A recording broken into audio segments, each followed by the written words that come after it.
nanti atas hasil evaluasi tersebutlah akan dilihat penetapan tarifnya, manfaatnya, dan iurannya. Jadi apakah dibutuhkan iuran baru, tarif baru, manfaatnya ini dievaluasi. Jadi memang kita tidak, kebijakan itu selalu dilakukan setelah kita melakukan evaluasi yang menyeluruh gitu. Dan ini tidak hanya satu kementerian yang akan mengevaluasinya, tapi juga providernya BPJS, DJSN, kemudian Kementerian Keuangan juga. Itu nanti baru setelah hasil evaluasinya, penetapan barunya itu nanti paling lambat 1 Juli 2025. Jadi mungkin lebih bersabar. Kemudian yang kalau dikhawatirkan tadi ya akan menyesuaikan uang yang pasti, tapi ini sudah disampaikan tadi oleh Pak Tari, tapi saya tidak akan tambahkan lagi. Mungkin saya kembali ke Bu. Ada satu pertanyaan mengenai sebelum tanggapan dari panitia yang tadi sempat ditanyakan mengenai yang harus menyesuaikan dengan fasilitas, sehingga ARSI juga meminta kalau bisa dibantu ya Linda ya. Ada insentif Bu? Insentif berupa pajak atau insentif lainnya gitu? Itu gimana? Asosiasi rumah sakit swasta. Iya, jadi nanti asuransi rumah sakit swasta ini nanti kita lihat hasil evaluasi, kan tadi ada Kementerian Keuangan juga yang ikut bersama-sama kan. Nah dari situ nanti baru kita bisa lihat apa kebijakan yang bisa diberikan pemerintah untuk para pengelola rumah sakit terhadap penyesuaian kris ini gitu. Demikian. Baik, terima kasih Pak Sel. Persilakan. Menanggapi sedikit jadi untuk implementasi kris ini ya, ke depannya seperti apa. Yang dari kami dari BPJS Kesehatan intinya untuk pelayanan tentunya dengan implementasi ini peserta, khususnya peserta pendidikan ini bisa terlayani dengan baik, dan juga tingkat kepuasan dari peserta tidak turun. Mungkin itu Bu. Baik, terima kasih Pak Rizky. Mungkin kita buka lagi satu pertanyaan lagi, 2 pertanyaan. 2 ya, oke, 2 dulu ya. Monggo tadi mau yang sisi kanan kiri. Di sisi ini dulu ya. Iya, saya mau tanya sedikit lagi penegasan Pak. Saya Citra dari RRI. Namanya nomor sama. Iya, saya Citra dari RRI Pak Syarif.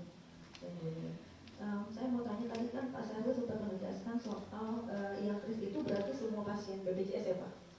Jadi nanti ada kris dan juga yang di luar kris itu yang eksekutif, VIP gitu ya. Nah ini nantinya kan untuk pasien kelas 1, 2, dan 3 berarti kan sama semuanya Pak. Memang nanti akan dievaluasi lagi untuk tarif dan iurannya.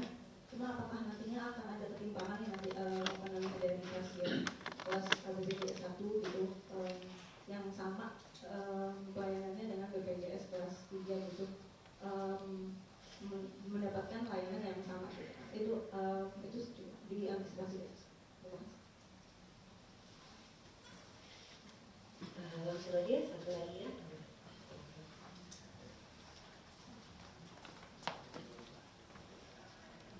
Selamat sore Ibu, saya Isma. Saya Isma dari Enios. Ini Mas, Pak Bu, ini kan ada di pasal 51 ayat 1 ya, di Perpres 2024 ini yang menyatakan peserta dapat meningkatkan perawatan yang lebih tinggi dari haknya, termasuk rawat jalan eksekutif dengan mengikuti asuransi kesehatan tambahan. Nah, apakah ini artinya ada perubahan dengan pengurangan jenis pengobatan dan klaim obat yang ditanggung oleh BPJS sehingga klaim tersebut ditanggung oleh asuransi swasta? Dan apakah artinya nantinya asuransi swasta ini sistemnya berobatnya harus terintegrasi dengan BPJS? Terima kasih. Ya, baik, cukup dulu ya, dulu ya kayaknya. Silakan Pak Fahil, mungkin pertanyaan dari Mbak Fitra, apakah ada dampak terhadap Isama kali ini terhadap terkait pelayanan? Ya, terima kasih. Jadi untuk menjawab ini saya coba mundur sedikit. Jadi rumah sakit pemerintah maupun swasta tetap memberikan layanan 2 ya, satu untuk peserta BPJS, yang kedua non BPJS. Nah, non BPJS ini tetap ada kelasnya, yang non BPJS ya, sampai ke tingkat kelas VIP. Yang non BPJS itu boleh dia berbayar sendiri atau ditanggung perusahaan atau asuransi yang lain. Kayak clear ya di rumah sakit. Nah sekarang bagaimana rumah sakit melayani peserta BPJS? Nah di dalam perpres ini diamanatkan pasien peserta BPJS itu akan mendapatkan kelas rawat inap yang standar. Jadi saya sebutkan ada 12 yang harus dipenuhi, ya, yang memang juga sebagian membutuhkan waktu ya. Bagi contoh, masing-masing tempat tidur itu harus ada satu tempat oksigen atau oksigen. Sementara ini kan kalau kelas 3 biasanya kan satu per dua gitu ya, rame-rame, tapi sekarang nggak boleh. Kemudian sekatnya juga harus tinggi, kemudian kamar mandinya nggak boleh di luar, harus di dalam. Ya, jadi tempat tidur itu kamar mandinya harus di dalam. Kemudian juga ada nakras, kemudian temperatur ruangan. Nah, peraturan ruangan juga diatur. Tidaknya memang harus pakai AC. Ya, karena kan pengaturan itu ya. Kemudian ventilasi udara bagus, kelengkapan tempat tidur dan pencahayaan dan seterusnya. Nah, sehingga kelas kris tadi semua peserta BPJS termasuk PBI ya, itu mendapatkan fasilitas yang sama. Ya. Nah, sekarang apa jaminannya? Yaitu layanan medis yang diberikan kepada seluruh peserta BPJS maupun layanan yang non medis itu sama, ya, sama ya. Jadi tidak ada kelas lagi layanannya, ya. Jadi dokternya sama mulai dari yang, nah kalau masalahnya memang saat ini kan yang ada kelas 1 itu boleh dipakai oleh case tadi karena memang dia bersyarat ya, tapi tidak mungkin dia diisi 4 tidur kedua saja ya. Nah kemudian yang naik kelas kita ya, tadi kan ada 2 ya, raise untuk BPJS, tapi peserta BPJS itu diperkenankan untuk naik kelas, kalau itu biaya naik kelas. Nah naik kelas ini ada 2 caranya, apakah dia mempunyai asuransi yang lain, ya, atau dia berbayar sendiri. Itu aja. Saya kira sama dengan sekarang, kalau dia tadi membayar di kelas 1 saat ini mau naik ke VIP boleh, gitu ya, yang tidak membayar sisanya atau dibayari oleh asuransi yang lain. Saya kira itu Mbak Nadia. Cariski ada tambahan Pak? Terima kasih. Tambahan. Jadi untuk pasal 51 ya, yang ada di Perpres 99 ini sebetulnya sudah ada di Perpres sebelumnya ini ya, di Perpres 82 tahun 2018. Namun di Perpres 59 ini ada penegasan terkait dengan naik kelas. Jadi naik kelas itu di mana untuk yang dikecualikan atau yang tidak bisa naik kelas itu adalah ditegaskan ada PBI di sini, kemudian juga ada PP kerja, kemudian PBPU atau peserta mandiri kelas 3 dan juga bekerja karena PHK gitu ya. Jadi memang di Perpres ini bukan hal yang baru sebetulnya di 59 ini. Dan juga apabila memang karena tadi ada 3 yang bisa yang bersangkutan atau peserta yang menangguh ataupun memberi kerja ataupun asuransi swasta ini memang diperlukan juga ya, diperlukan ketentuan-ketentuan yang harus kita susun gitu ya untuk bisa terkait dengan mekanisme kerjasama dengan asuransi kesehatan yang harus dibuat regulasi sedemikian rupa sehingga memang tidak ada benturan dan juga mengganggu tatanan yang sudah ada sekarang. Gitu.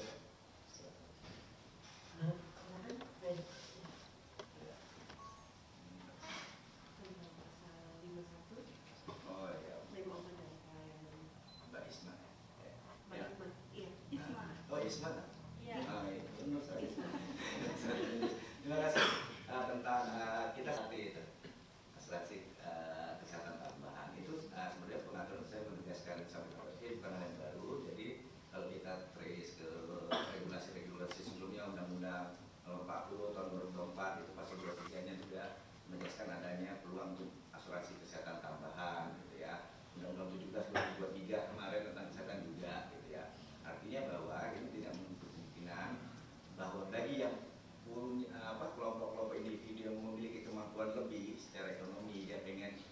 mendapat layanan yang lebih dibandingkan yang bisa disediakan JKN, karena JKN-nya tadi seperti kata Pak Tarif kan itu baik medis maupun medis, non medisnya itu harus tidak boleh ada diskriminatif, baik itu berdasarkan kelompok pendapatan, usia, dan gender.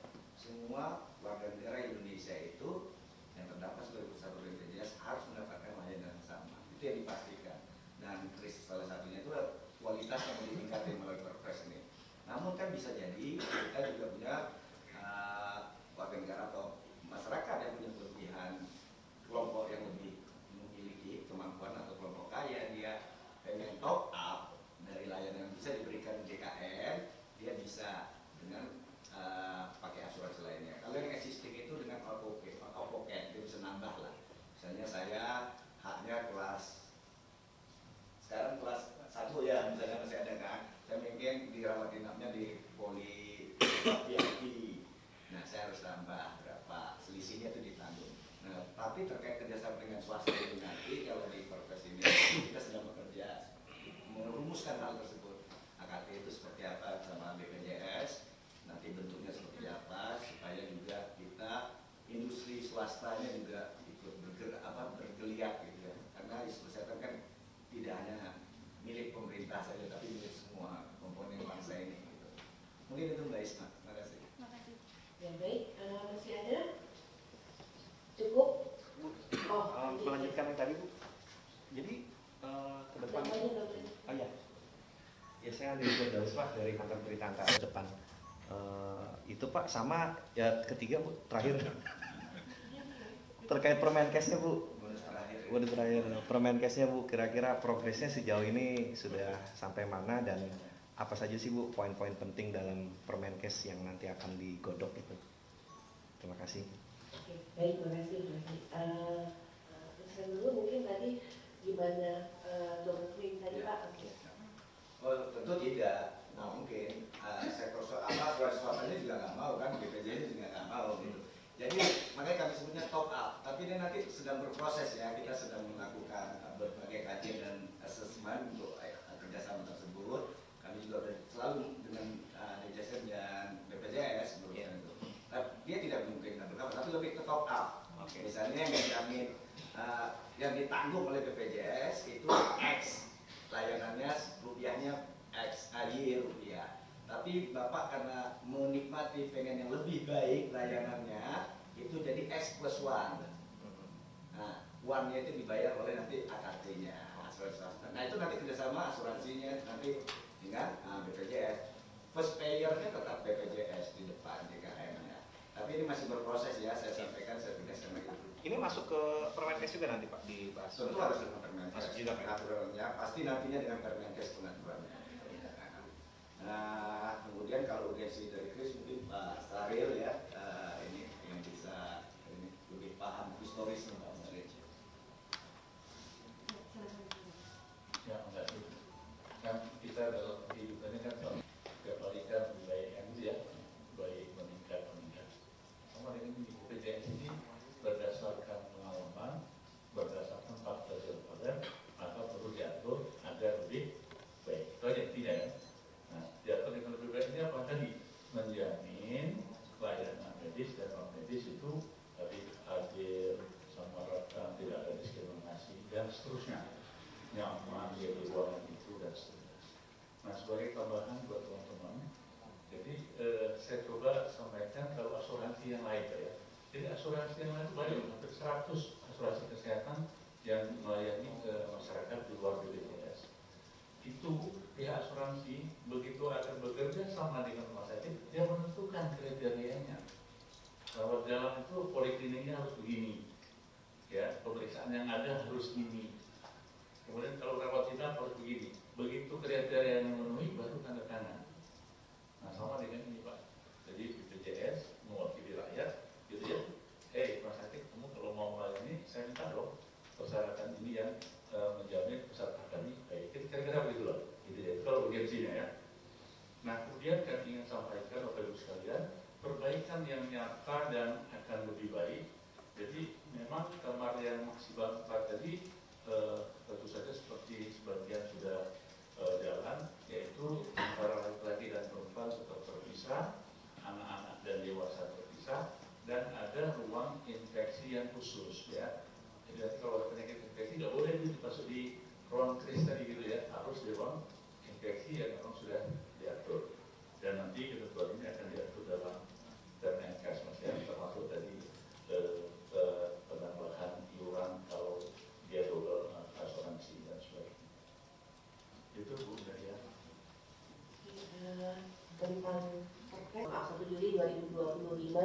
itu pasti sudah akan bisa lengkap dan bisa diterapkan. Ingat terkait kembali ya tentang tarif ya dan iuran ya.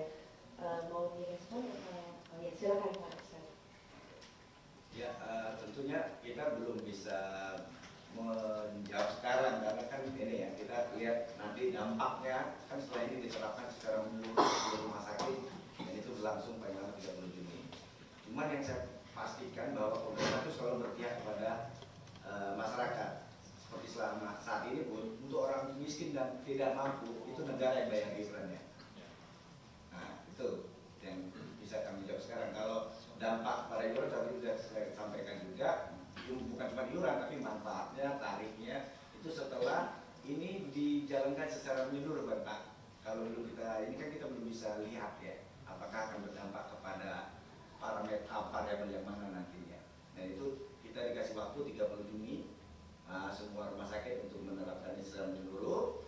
Nah setelah itu kita evaluasi, hasil evaluasinya itu yang akan nanti kita lakukan apakah ini akan berdampak kepada manfaat, tarif dan iuran.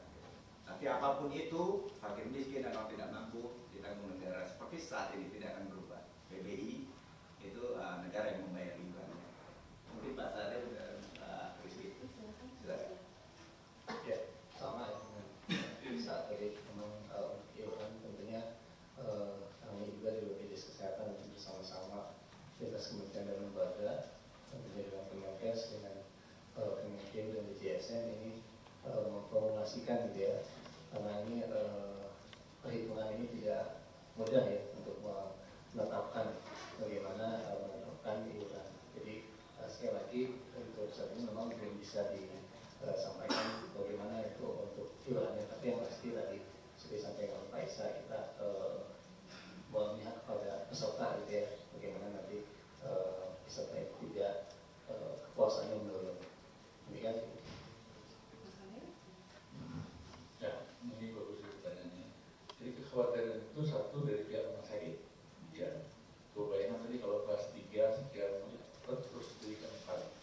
Ya, kan berkurang di tempat tidur ya. Nah, itu kita diberi batas waktu 1 tahun jangan berkurang tempat tidurnya, tapi kamu atur agar maksimal 4 agar memenuhi standar untuk rakyat kita ini. Paham ya? Jadi jangan sampai nanti 8 dikurangi jadi 4 berarti hilang tempat tidur. Nah itu kita berharap rumah sakit untuk tidak melakukan pengurangan tempat tidur karena rugi juga dia kalau pengurangan tempat tidur. Cuma harus diatur tadi memenuhi. Yang kedua, kekhawatiran rumah sakit juga kan mau BPJS itu tarifnya ada berapa tahun sih naik. Nah kan banyak keluar rumah sakit juga terutama swasta ya. Aduh, kami bisa sekali tarif BPJS dan sebagainya. Nah ini juga perlu diperbincangkan bagaimana tarif dulu ya, tarif ke rumah sakit. Sehingga dengan perkembangan waktu, teknologi, kemudian perdagangan, kan harga naik ya, barang habis pakai juga naik, jasa dokter, jasa yang lain juga naik, maka wajar kalau rumah sakit juga minta tarif juga naik. Untuk setelah sekian tahun, jangan tiap tahun naik lagi, jangan tiap tahun. Nah yang kedua dari pihak masyarakat, selama ini kita bayar sekian, dengan kres itu sudah akan naik. Nah inilah nanti akan dibahas ya, karena stakeholdernya semuanya akan berbicara nanti. Tidak boleh BPJS menentukan, Kemenkes menentukan ya, semua pihak, dan tentu saja harus berimbang ya. Berimbang itu artinya jangan sampai ngotot, pokoknya nggak bisa begitu ya. Tapi tadi sudah disampaikan bahwa untuk masyarakat yang memang harus tanggung PBI itu tidak jadi masalah karena tetap akan ditanggung oleh pemerintah. Nah terakhir mungkin Bu Nadia ingin di beberapa negara maju masyarakatnya itu bangga dengan membayar sendiri untuk biaya pengobatan ya gitu. Tentu saja kita juga nanti harus berpikir bagaimana masyarakat yang punya kemampuan juga harus bayar karena dia memang harus memberikan sesuai dengan tarif rumah sakit dan itu memang kemampuan dia daripada dia buat rumah sakit ya. Terima kasih. Baik, terima kasih Pak Saril. Baik teman-teman media, mungkin karena sudah ada pertanyaan lagi kita bisa tutup penjelasan kita sore hari ini. Terima kasih kami sampaikan kepada Pak Yusen, Pak Pusat Pembiayaan Program Kesehatan, Pak Rizky, Humas BPJS Kesehatan, dan Dr. Fadil selaku juru bicara program kesehatan. Mungkin sebagai kesimpulan teman-teman bahwa dengan terbitnya Perpres ini kelas 1, 2, 3 masih tetap ada ya Pak, dan kita dari sisi pelayanan menyiapkan bagaimana fasilitas pelayanan kesehatan yang bekerja sama dengan BPJS itu sudah siap pada tanggal 1 Juli ya, untuk menerapkan kelas rawat inap standar ini. Saya rasa demikian, terima kasih banyak atas kehadirannya. Saya cukupkan dengan terima kasih. Wassalamualaikum warahmatullahi wabarakatuh.